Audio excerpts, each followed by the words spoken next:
Mitt Romney ran a campaign which insisted on not raising taxes for the rich and on a whole bunch of other stuff that didn't make sense economically. Mitt Romney's economic advisor, Glenn Hubbard, just published an op-ed in the Financial Times which actually called for higher tax rates on the wealthy, and it urged Republicans to outline specific spending cuts instead of vague across-the-board reductions. Noteworthy because it is exactly counter to what Mitt Romney ran on. This was one of Romney's advisors. So what does this tell us? It basically tells us that even economists who know what they are talking about are not really allowed to have their ideas heard, or they are simply told to advise Mitt Romney on doing the opposite of what they actually think would be good. I mean, it is sad because obviously this isn't an idea that Glenn Hubbard just came up with in the week since Mitt Romney lost, right? This is obviously something that he thought all along, but for whatever reason never actually trickled all the way up to Mitt Romney's policy proposals. Oh, I'm sure he was suppressed, for lack of a better term.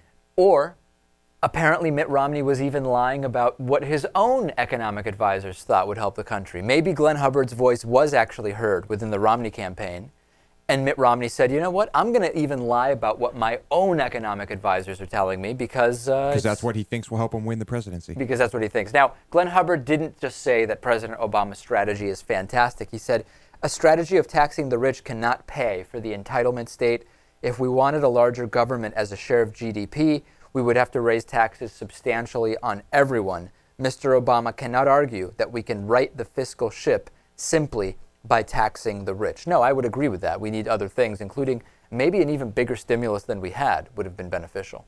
Major cuts to military spending. What's your thought, Natan, on this revelation from Glenn Hubbard? I guess Glenn Hubbard's doubling down on trickle-down government.